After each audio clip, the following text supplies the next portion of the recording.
안녕하십니까. 9시 경남 뉴스입니다. 경상남도와 창원시가 마산 로볼랜드 사업자에게 세금으로 1,660억 원을 물어준 게 불과 석 달 전인데 더 많은 돈을 물어줘야 할 민자 사업이 또 있습니다. 바로 진해 웅동 레저단지입니다. 정확히 얼마를 물어줘야 하는지를 두고 경남개발공사와 창원시, 민간 사업자의 의견이 달라 논란입니다. 송현준 기자가 보도합니다. 민간 사업자가 먼저 투자해 도로나 공공시설을 만든 뒤 직접 운영하면서 투자비와 이익을 회수하는 민간 투자 사업. 마창대교와 거가대로, 부산 김해 경전철 등이 해당됩니다. 문제는 사업이 중간에 좌초됐을 경우입니다.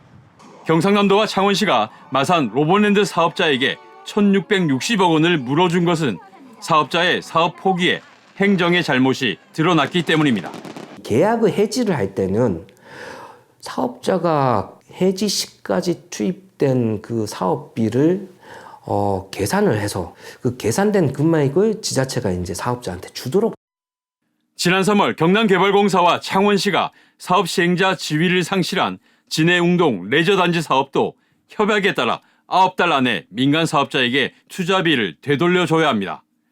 문제는 이 돈의 금액입니다. 경남개발공사와 창원시, 민간 사업자가 체결한 협약서에는 각자 계산한 투자비 평균을 확정 투자비로 한다고 돼 있습니다. 경남개발공사의 의뢰로 회계법인이 만든 보고서에는 사업자에게 줘야 하는 돈이 1,877억 원 정도로 계산됐고, 창원시의 의뢰로 회계법인이 만든 보고서에는 1,963억 원 정도로 나와 있습니다. 반면 민간 사업자는 지금까지 약 2,400억 원이 투자됐다고 주장하고 있습니다. 금액 차이가 큰 이유는 바로 이자 비용 때문입니다. 사업 추진 과정에서 사사건건 대립했던 경남개발공사와 창원시, 이자 비용 포함 여부를 두고도 의견이 엇갈립니다. 경남개발공사는 협약에 따라 이자 비용은 포함되지 않는다는 입장이지만 창원시는 포함된다고 주장하고 있습니다. 이 때문에 민간 사업자의 확정 투자비는 2천억 원을 넘을 수도 있습니다. 여기다 창원시는 사업 시행자 지정 취소가 부당하다며 소송까지 준비하고 있어 결과에 따라 로볼랜드 사태와 같은 추가 지연 이자도 발생할 수 있습니다. KBS 뉴스 송현준입니다. 지난해 6일 지방선거 관련 공직선거법 위반 혐의로 재판에 넘겨진 홍남표 창원시장에 대한 공판이 오늘 창원지법에서 열렸습니다. 선거법 위반 혐의로 기소된 박종우 거제시장 부인은 다음 주 선고 공판을, 오태환 의령군수는 선거법 위반과 강제추행 항소심 등 2건의 공판을 앞두고 있습니다. 김소영 기자의 보도입니다. 지난해 6일 지방선거를 앞두고 국민의힘 당내 경선에 출마하려던 후보에게 공직을 약속한 혐의로 기소된 홍남표 창원시장. 홍 시장의 재판인 오는 22일 6차 공판까지 증인신문으로 이어집니다. 홍 시장을 포함해 홍 시장으로부터 공직을 약속받았다고 주장하는 A씨 등 3명에 대한 피고인 신문은 증인신문이 끝난 뒤 본격 시작됩니다. 공소 제기된 날로부터 6개월 내 1심 선고를 하도록 한 선거법 강행 규정에 따르면 홍 시장에 대한 1심 선고는 이달 말까지 내려져야 합니다.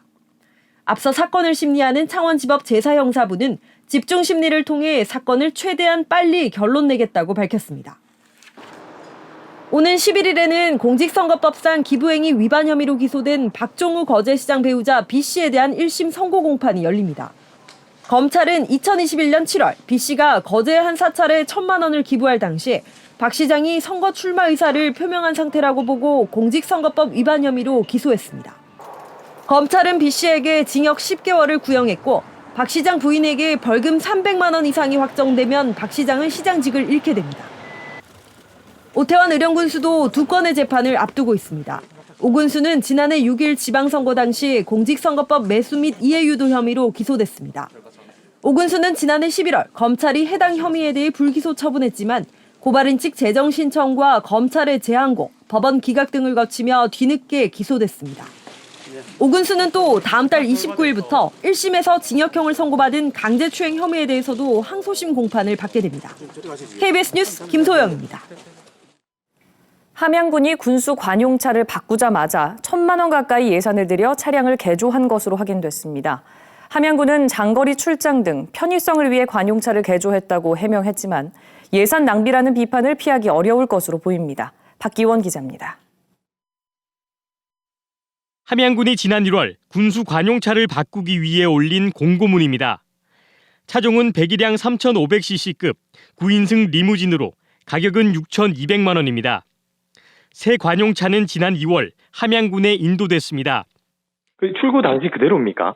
예전에는 뭐 그런 걸 많이 하셨었는데 이제는 뭐 그런 거 안 하시니까 그냥 있는 대로 타고 다니시는 걸로 되어 있습니다. 함양군수의 관용차를 직접 확인해봤습니다.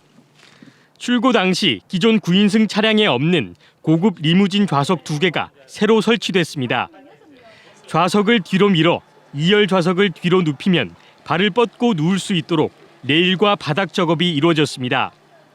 개조 비용은 약 1,000만 원, 새 차량 가격의 15%를 차량 출고 뒤 2주 만에 또 쓴 겁니다. 처음부터 리무진 좌석이 설치된 7인승 대신 9인승을 출고해 개조한 이유는 버스 전용 차로를 이용하기 위해서입니다. 도로교통법상 고속도로 버스 전용 차로를 이용하려면 9인승 이상부터 가능하기 때문입니다. 간이 출장 이런 경우에 너무 막 시간이 촉박하잖아요. 전용도 고속도로 타는 경우가 많기 때문에. 차량 교체 때마다 높아진 가격도 문제입니다. 개조 비용을 포함해 함양군의 새 관용차 가격은 7,200만 원. 기존 관용차와 비교하면 2배 가까이로 늘었습니다. 일을 하라고 뽑아준 것이지 특권을 행사하라고 하는 것은 아니기 때문에 차를 사고 개조하고 돈을 많이 들여서라도 다른 일반인과 달라야 한다고 하는 생각은 크게 잘못된 생각이라고 생각합니다. 공용 차량 시행 규칙에 차량 교체 주기만 정하고 있을 뿐 가격 상한은 따로 두지 않고 있는 함양군. 함양군의 재정 자립도는 9.86%, 경남에서 최하위권을 기록하고 있습니다. KBS 뉴스 박기원입니다.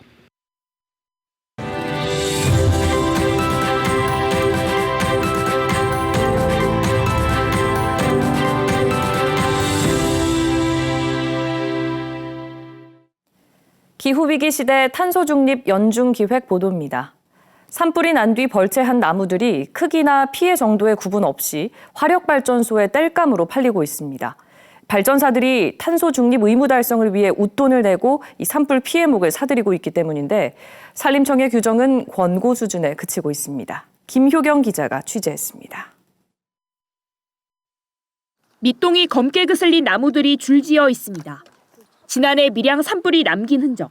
나무가 베어지는 면적은 199헥타르, 축구장 약 280개 규모입니다. 여기서 벌채한 나무들은 미이용 산림 바이오매스로 활용됩니다. 미이용 산림 바이오매스는 산림청 원목 규격인 지름 12cm에 못 미치거나 이용이 쉽지 않은 나무를 목재 펠릿 등으로 만드는 방식. 주로 화력발전소 땔감으로 사용되지만 나무를 베어낸 뒤 다시 심기 때문에 신재생 에너지원으로 분류됩니다. 이 기준은 제대로 지켜질까? 산불 피해 복구를 위해 베어진 나무가 쌓여져 있는 곳입니다. 베어진 나무 가운데 한 그루 지름을 재어봤더니 30cm로 확인됩니다. 가구나 석가래 등으로 재활용할 수 있는 나무까지 피해 정도를 구분하지 않고 바이오매스로 태워버리는 겁니다. 산불 때문에 안 그래도 숲이 파괴되고 있는데 멀쩡한 나무를 목재 펠릿으로 만드는 것을 규제하는 제도가 아예 없고요. 10년 전부터 화력 발전소를 운영하는 발전사는 탄소 중립 의무 달성을 위해 신재생 에너지를 공급해야 합니다. 하지만 이때 산불이나 재선충 피해 나무를 사용하면 실제 신재생 에너지 공급량에 가중치가 더해져 총 공급량이 계산됩니다. 발전사들이 웃돈을 내고 산불 피해목을 사들이는 이유입니다. 다른 친환경 에너지보다는 저렴하거든요. 그렇다 보니까 더 많은 것들을 배기 위해 또 현장에서 노력하는 거고. 산림청도 2년 전 관련 규정을 강화했지만 권고 수준에 그치고 있습니다. 베어진 나무를 어떻게 사용할지는 사유재산이잖아요. 이런 재생으로 쓰십시오 뭐 이렇게 해줄 수 있지만 이건 강제조항도 아니고. 나무와 석탄으로 같은 양의 에너지를 만들 때 나무에서 나오는 탄소는 11만 2천 kg. 석탄보다 약 20%나 더 많습니다. KBS 뉴스 김효경입니다.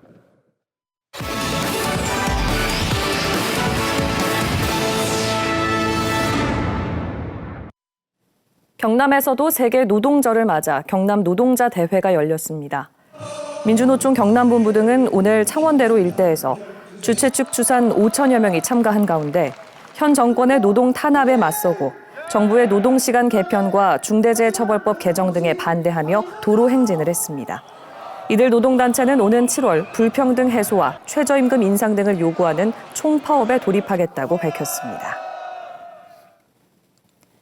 박완수 경남지사가 윤석열 대통령의 방미 성과를 구체화하도록 경상남도가 대응에 나서야 한다고 말했습니다.